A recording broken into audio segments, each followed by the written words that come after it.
and then sunnah, and then ijma', and then qis. It's never been applied strictly in that way, right? It's more of an inheritance of the ijtihadat of, various people. So usul al-fiqh hasn't actually ever been applied properly, So, just as an example, people, I don't know what the situation here is like, but certainly in my, from the UK, when people get married, if you're from the subcontinent, the boy lives with his in-laws. Sorry, the wife lives with her in-laws. The boy lives with his mother. Yeah? And that isn't something that the Quran, in my view, supports, nor does the Sunnah, nor does the practice of the Sahaba. Right? Leave all of that even, and the mafsada or the harm that comes about from it is so great that it should just not be there anyway. It shouldn't just not be practiced anyway. The Quran says, لا تخرجوهن من بيوتهن ولا يخرجن. The Quran attributes houses to the women, their houses, it says, right? Their house. It doesn't mean they own those houses. It means it's their houses. This is in Surah Al-Talaq, right? And the Quran and the Prophet sallallahu alaihi wasallam said, "Ya ma'shara shabab man istata'a minkum al-ba'ata falyatazawwaj." Oh youth, whoever of you can get married. It doesn't say married. Whoever of you, it doesn't say can get married. Whoever of you can do ba'a, and ba'a is from tabawwu', which basically comes from residence. So the Prophet sallallahu alaihi wasallam is suggesting that you should be able to have your own residence. So anyway, this is just an example, and there's so many examples. And what I'm suggesting is that we need to reclaim and reassert within ourselves the status of the Quran, the grandeur of the Quran, the seriousness of the Quran. The Quran, if it says something, then it means something. It is Allah speaking, right? Even if, I'm not saying Abu Hanifa went against the Quran, I'm not saying Malik went against the Quran, but Malik said, كُلٌّ يُؤْخَذُ مِنْ قَوْلِهِ وَيُرَدُّ إِلَّا صَاحِبُ هَذَا الْقَبْرِ. And he used to teach next to the qabr of the Prophet sallallahu alaihi wasallam. Everybody's statement can be taken or rejected except the person of this grave.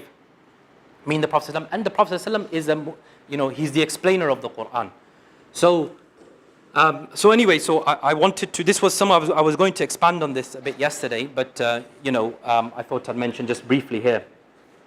And perhaps this science is important because it gives us some access to the Quran and some knowledge of the Quran. The Prophet sallallahu alaihi wasallam, he said, "Inna mathali wa mathal al-anbiya'i min qabli kamathali rajulin bana baytan fa ahsanahu wa ajmalahu illa mawdi'a labinatin min zawiyatin faja'ala an-nasa فجعل الناس يطوفون به ويعجبون له ويقولون هل وضعت هذه اللبنة وأنا خاتم النبيين." This is in Bukhari. He said, the likeness of me and the likeness of all the prophets before me is the likeness of a man who built a house, and he made the house nice, except for one brick in the corner. And people started going around this house, and they were amazed at how nice this house was. And they said, هل وضعت هذه اللبنة, and would that this brick would have been, it would have been nice if this brick had been filled in. وأنا خاتم النبيين, and I am the finality or the seal of the prophets. And so this Quran is and the Prophet ﷺ was a part of a long line of interventions by Allah subhanahu wa ta'ala in fulfillment of that promise that we just talked about. Right? From time immemorial, from Nuh to Ibrahim to Musa to Ismail to Isa alayhi salam. And this Quran is the final installment. It is the final testament, if you like, to people. And though it's part of a continuous line, it also differs in one aspect, actually. The Prophet sallallahu alaihi wasallam said, "Ma min al-anbiya'i نبي إلا وأعطي ما مثله آمن عليه البشر وإنما كان الذي أوتيت وحيا أوحاه الله إلي فأرجو أن أكون أكثرهم تابعا يوم القيامة." The Prophet ﷺ said this. He said, every Nabi has been given a miracle or something by which his people will believe him by. Yeah? And the thing that I've been given is wahi, is revelation. And so I hope that I will have the most followers on the Day of Judgment. So the miracle of the Prophet ﷺ was this Quran on your desks. That was his miracle. And he said, because this is my miracle, I hope that will have more followers than anybody else on the Day of Judgment. So this is as great. If you were there with Musa alayhi salam, and he struck the sea with his rod, right? Because they said, Inna la mudrakun, right? Pharaoh and his armies are racing towards us. This is a superpower racing towards us now. And we're caught. What have you done? There's a sea in front of us. Behind us is an army. We're slaughtered. It's a genocide. Finished. And he said, Kalla inna ma'iya rabbi. Never, indeed, with me is my Lord, he said. And then Allah said, strike the sea with you. And then and the Quran says that there were two huge mountains, of water that came apart, for Musa alayhi salam. Now just imagine if you'd seen that, what would you think? I mean, you'd be awed. It would impact you. It would strike you. It would move you. It would shake you, right? And the Prophet sallallahu alaihi wasallam receives a miracle, just like that. Just like the miracle of Isa alayhi salam when he's raising the dead, just like all of those miracles. In fact, very interestingly, Maulana Farahi makes this point. He says that when Musa alayhi salam asked to see Allah, yeah. And then Allah revealed himself to the mountain, right? And the mountain, what happened to the mountain? It fell down into pieces, right? Because the mountain couldn't bear what's known as the tajalli of Allah, the manifestation of Allah to the mountain, yeah? It couldn't take it. And the Quran says, لو أنزلنا هذا القرآن على جبل لرأيته خاشعا متصدعا من خشية الله. If this Quran had been revealed upon a mountain, it would be revealed to dust. It would be reduced to dust. And Mullah Farai says that, very interestingly, this tajalli that Musa alayhi salam couldn't bear happened to the Prophet sallallahu alaihi wasallam, and our hearts can be stronger than this mountain if we choose to receive the Quran. And people can become stronger than these mountains if we choose to receive the Quran. And there's a weak narration. I don't, believe in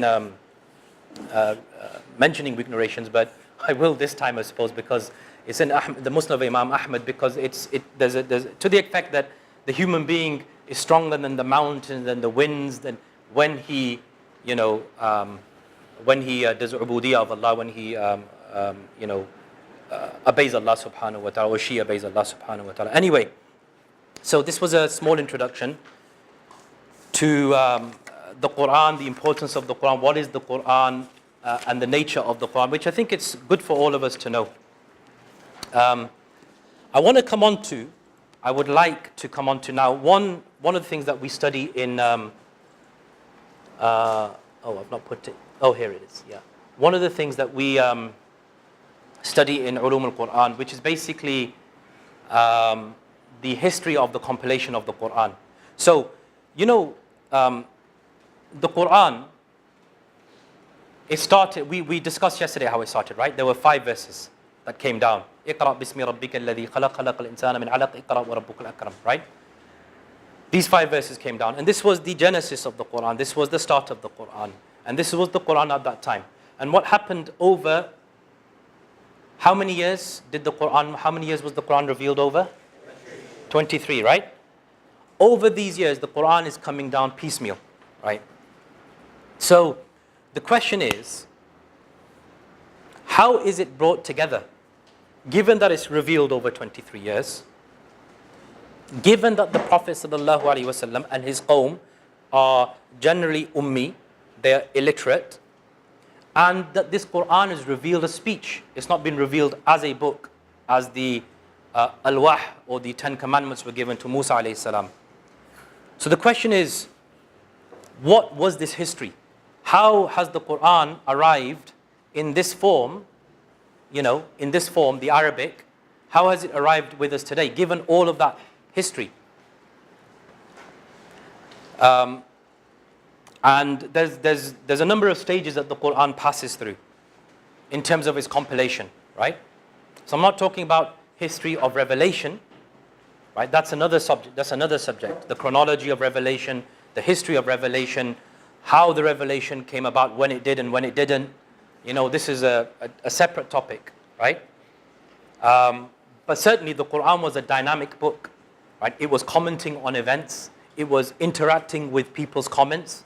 It was exposing people's innermost thoughts. And the Quran actually, I forget the verse, but the Quran actually mentions that people, the non-believers would be afraid that the Quran would expose their innermost thoughts. So even they're super aware, hyper conscious of the reality of the revelation. So this Quran is a massive presence in the life of Mecca, of the people in Mecca and the life of the people in Medina at that time, right?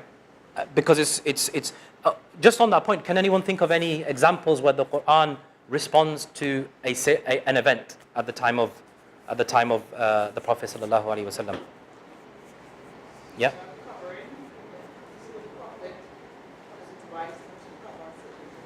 To cover, yeah, Surah Al-Ahzab, yeah, okay. Anything else?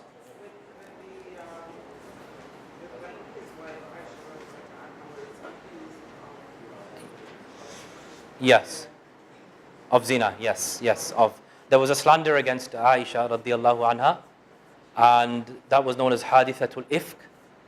And, those verses were revealed in Surah An-Nur. And, you know the story. The